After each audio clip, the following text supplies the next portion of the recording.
Hey, happy Wednesday. Thanks for joining us today. I'm meteorologist Taylor Cox, and we have a busy forecast for you, specifically a very busy hail forecast to get into today.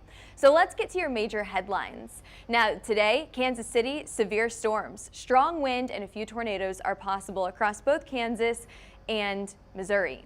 Significant hail is one of the biggest things that we're watching for today. So one of your most likely risks with this line of storms right along a cold front is going to be that large hail this afternoon. We're talking about 2 inches and larger.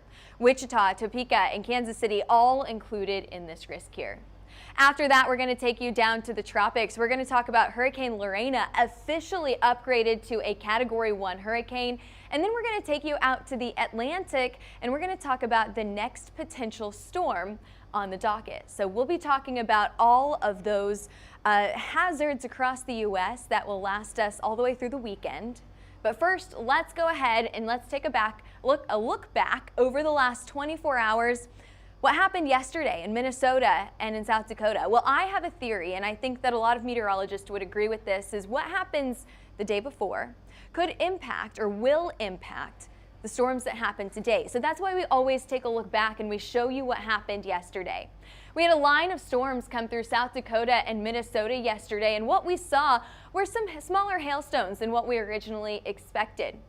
We got that quarter-sized hail in places like Haiti, South Dakota, not too much in Minnesota, and that was about it. Some stronger wind gusts were recorded, but for hail yesterday, these storms underperformed. So what we like to say here is the trend is your friend. So whenever we talk about the hail today, I have a big question of what's going to happen. And a lot of us have been talking around the office today, you know, what's going to happen this afternoon? Well, here's your risk, so let's talk about it. We've got a slight risk. They're highlighted in yellow. That's a level 2 for storms today. That marginal risk extends a little bit farther into Missouri and then down to the south into northern Oklahoma. Tomorrow we move out to the east, and we've got a line of storms that could produce some strong wind on the east coast. By Friday, we don't have a risk on the board yet, but I do expect one to be issued. We'll talk about that over the next few days. What I really want to talk about today is that cold front that's making all of this commotion today, right? This cold front produced all of those storms in South Dakota and Minnesota yesterday. It's continuing to track to the south, and as it gets into the right position, it's going to help to fire up storms once again in the central portion of Kansas and portions of Missouri. So that cold front, that is your big weather maker today. Along the east coast, we're pretty dry, quiet, cooler for a lot of us. A few showers ongoing across the southeast as well, and then we've also got a line of showers across the west, and that's going to create some flooding issues that we'll talk about later on. Current temperatures are in the 60s, 70s, and 80s, maybe a little bit warmer for some of us, but this cold front is going to help to cool us back down into those very nice, comfortable fall-like temperatures. We've been very lucky with fall-like temperatures here lately, but we won't talk about that too much. Let's just jump right in to that severe hazard today. Taking a look at Kansas, this is the area that I really want you to focus on for that hail risk. What we're watching for here is we're watching for those yellows to turn into oranges and maybe even some reds mixing in there for the largest hail size. So this is not the likelihood of hail. This is the potential hail size if the perfect storm could form. What is your max hail size for today? Okay, I saw some oranges. Let's zoom back into Kansas and Missouri. Let's talk about that one more time. Where are we expecting the largest hail to form today and how large? All right, we can see some reds try to mix in there as well. Really what I saw from that is right along the southern side of Kansas near Wichita, all the way up to I-70. Just on the west side of Kansas City, this area right here is where we saw the largest hail potential. Largest hail potential, I think that's important. So let's continue here. Let's go to your largest hail size. I went ahead and I was right on the fence here between hen, egg, and tennis ball size hail. I almost went 2.25 for your largest hail size. I mean, split the difference, right? I think that if we could get the perfect storm, we could absolutely get tennis ball size hail today. But a few other storms, of course, could produce hen egg sized hail. Golf ball size hail also possible here. We could also see those smaller hailstones like quarters or maybe even ping pong. But where are we going to see that largest hail today? Zooming into Kansas, once again, I've circled this area in red where we are likely to see the largest hail. Now, what about the likelihood here? Well, we're going to have more scattered showers and storms across the eastern side of Kansas and into Missouri. So more storms, oftentimes, depending on storm mode, but oftentimes that means the higher likelihood for hail, right? You get into those super isolated storms, maybe just 1 or 2 storms over here, you're going to have a very, very low chance for that hail to hit anything. So I've outlined Wichita, Topeka, Kansas City, all in that level 2 risk for large hailstones today. We're talking about up to, again, tennis ball size hail in those areas highlighted there in red, up to golf ball size hail for those areas highlighted in orange, including Topeka, Kansas City, and then smaller as you get farther off into Missouri, like Jefferson City. Just a note there, we are not including St. Louis in this forecast today. They're just a little outside of that storm risk. Let's go through and let's break this storm risk down city by city. So we're going to start with KC first. Your storm timeline tonight is between 4 and 9 o'clock. Storms are going to be very, very isolated for your evening commute. So I'm not too terribly worried about you getting home from work. I think it's after that. If you have any dinner plans this evening, you know, any of those outdoor soccer games, baseball games, football practice this time of the year, that's what's going to be impacted by this rain right here. So here we are, 4 o'clock. It's pretty isolated right now, but you can see just how widespread those showers and storms get as we head into the late evening hours. The sun's about to set and those storms start to weaken. Again, for your max hail size here, I kept you between that ping pong to maybe, or golf ball to maybe up to 2-inch size hail. Your likelihood sitting at a level 2, but anything over golf ball size hail, I brought you down to a low likelihood, a level 1. Now let's go into Wichita. Wichita, Kansas here. Your timeline is a little bit later in the evening, so we're going to say 4 o'clock to 10 o'clock here. You'll see the first few isolated storms to the north of you in places like Salina by about 4 or 5, but it really doesn't hit Wichita itself until closer to 6 or 7 o'clock in the evening, and then I've let that timeline expire at 10 o'clock this evening. So by the time you're getting ready for bed, those storms are going to be out of your area and farther down into places like Oklahoma. Now, if you noticed something, and I actually want to rewind this, and I want to go back through. If you notice something different about KC and Wichita, it's that these Wichita storms are a lot more isolated. Now that gives them room to grow and room to organize into a supercell, which could produce some larger hail, which is why I'm a little bit more confident about large hail in Wichita. However, they're going to be a lot more isolated, so not as many people likely to get hail today. So just a little bit difference if you go from central to the eastern side of Kansas there. Now let's talk about some of the other hazards, and then we're going to zoom out and we're going to talk about the rest of Kansas. We're going to talk about portions of Missouri, and then we'll go down into Oklahoma as well. For your wind hazard today, Wichita, Topeka, Kansas City, of course, those are the areas that we're most likely going to get that long line of storms. That's where we're going to see the highest wind risk for today. 65, 70 mile per hour wind speeds are absolutely possible. You also have a tornado risk with some of those more isolated storms that could form into supercells, and I think we're going to zoom down here. All right, slowly but surely, we're zooming down into that tornado forecast that we have at a level 1 out of 5. Salina, Wichita, and Topeka all included in that risk there. Now let's move on to the timeline, because again, I wanted to zoom out and show you that future radar here. One more time, what you're going to see is around 4 to 5 o'clock, you're going to start to see those tall clouds start to build, right?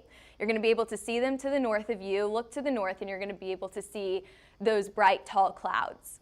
As we continue through the evening hours, more cloud cover, but also more storms will start to form and almost unzip right along the highway here. Highway 70 is going to be filled with storms by about 6 to 7 o'clock this afternoon, or this evening rather, anywhere from Kansas City all the way back to Salina, continuing to track down to the south and east into Emporia and Wichita as we head into the late evening hours just around or shortly after dinner time. Storms will continue to track down to the south with some lingering rain across portions of Kansas City and then all the way back to the east into Missouri. I think that these storms have a fast enough track that flooding issue is not going to be too much of a hazard here. especially because you'll be most likely in bed or at home at this point. However, there are some portions of Missouri that I would keep an eye on potential flooding. I think these storms are going to move fast enough that flooding is not an issue this evening. By tomorrow morning, you're dry and cooler as well. Temperatures drop behind this cold front. We're in the upper 70s for tomorrow, but Friday, you may need a jacket. Friday afternoon, temperatures top out in the 60s on Friday afternoon as that cold air continues to surge in, especially throughout the daytime on Friday. You actually may start Friday morning warmer than Friday afternoon. So you may drop a few degrees as that cold air continues to move down into Kansas City and Wichita. By Saturday, you warm back up to the mid-70s. Perfect football weather if you're headed out to watch the Jayhawks play, or not the Jayhawks. What's the, is it the Jayhawks? Kansas, KU, K-State, Jayhawks, right? Yeah, and Wildcats? Did I get that correct? Nailed it. My producers are back here saying, move along. We're not talking about football here, even though it feels like football weather out there. Alrighty, let's move on. Level 2 risk, KC, Wichita today, level 1 risk for those storms as they continue to track down to the south. They lose a lot of that power. They weaken as we head into places like Oklahoma, so places like Woodward, Oklahoma could get some strong winds, but I'm not too worried about that hail here. Again, St. Louis is out of the risk for today, and so is Springfield, Missouri. Taking you off to the southwest now, we've got a flooding risk anywhere from Phoenix to Las Vegas today. You can see how scattered those showers and storms are as rain just continues in this area. And it's going to continue. We have moisture surging across this area coming up from the tropics. And if I zoom out here, you can actually see our hurricane officially on our future radar here. This will continue to track up to the north, making landfall on the peninsula here, and then continue to track into the U.S. by this weekend, keeping that moisture just set in this place right here, set down in the southwestern portion of the U.S. and around the Four Corners, and that's going to increase the flooding risk not only today, but also through this weekend.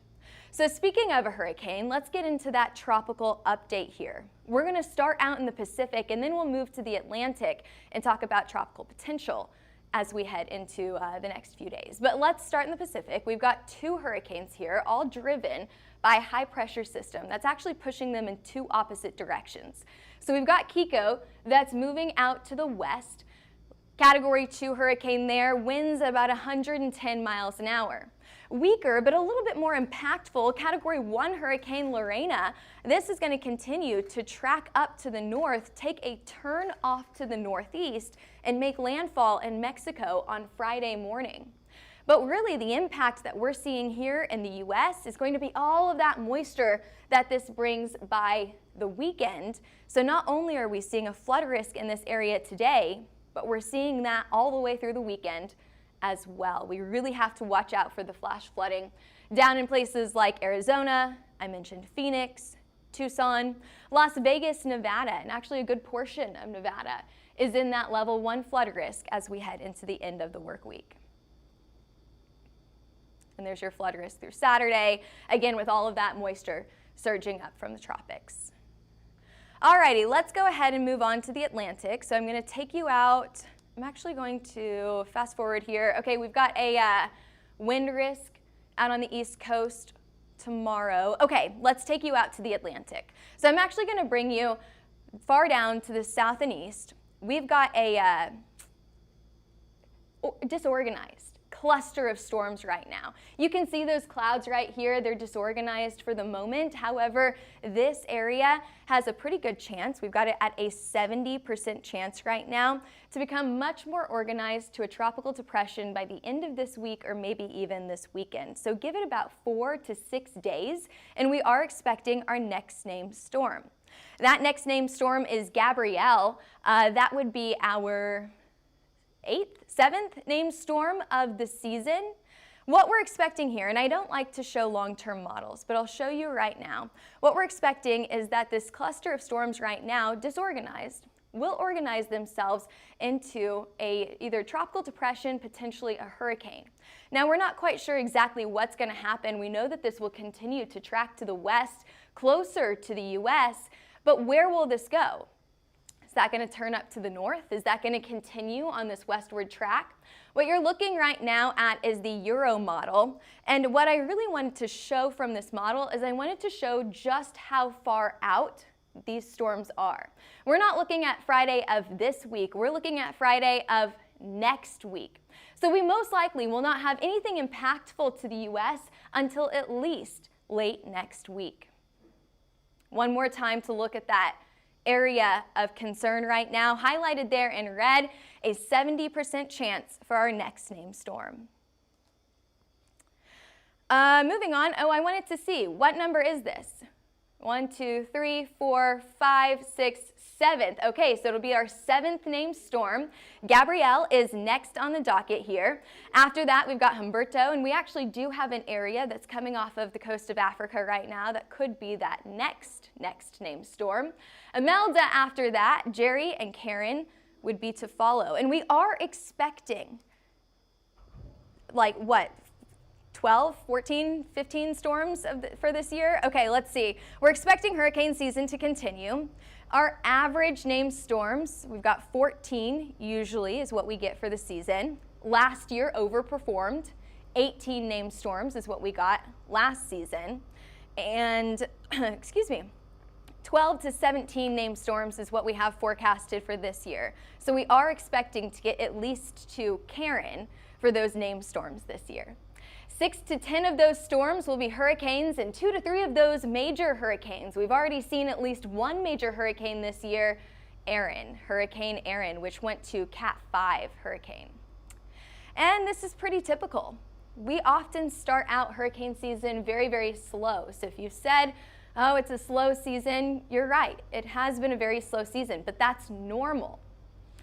Often by this time, we really start to get into that active part of the season, and then we'll start to see that activity go down as we head into October. Last year, we had a very similar setup where we saw several storms, pretty impressive. Beryl was really, really impressive early on in the season, and then we had a break, and then finally by the middle of September, it was just one after the other, after the other, after the other. So this is a very similar timeline to what we saw last year as well. There's your hurricane forecast. Let's talk about those temperatures. Are we going to see those fall or football-like temperatures as we head into the weekend? Yes, we will most likely see this cool weather stick around. Not just for places across the plains which are experiencing that cold front today and tomorrow, but across a good portion of the U.S. As far south as Arizona, we're expecting cooler weather. All the way up to the northeast, temperatures will stay below average for this time of the year. We're talking about 60s, 70s. You can actually see that cooler weather drop down into the central portion of the U.S. Look at that, nice cold front right there. By Friday afternoon, we're talking about a split state, a state divided here across Oklahoma. Where on the northern side of the state, it feels like fall. On the southern side of the state, it may be a bit more summer-like. A lot of states are feeling the impacts of that cold front there. And there's your temperatures. How long is this going to last? We are likely to see temperatures cooler than normal all the way into the very second week of September. So we're looking about 6 to 10 days into the future here. Temperatures are likely to stay below average through most of the U.S., especially the central and eastern side of the U.S. However, others could see summers return through the western side of the U.S., like places like Denver, Billings, and El Paso. It looks like temperatures are likely to be above average. This wet weather pattern is going to continue also through the middle of September. Great news for our plants, great news for fire season, not so great for that flash flood potential. So there's your forecast. If you have any weather questions, make sure that you ask those in the comments section. We're pretty good, especially on busy days like this, about getting back to those questions and answering them in the comments section here or in our following post, which is usually the hail forecast. So if you missed the hail forecast, go and follow us on Twitter or Facebook. We always post the hail forecast every single day on those platforms. Follow us while you're over there, Twitter, Facebook, Instagram, YouTube, and TikTok. And give us a call if you're interested in a hail map. Prepare today so that you're ready for tomorrow. 855-334-4245 or email us at info@hailtrace.com. Head over to our website for more information hailtrace.com. All right, thanks for joining us today. I'm meteorologist Taylor Cox, and I'll see you back here for your forecast, same time, same place tomorrow.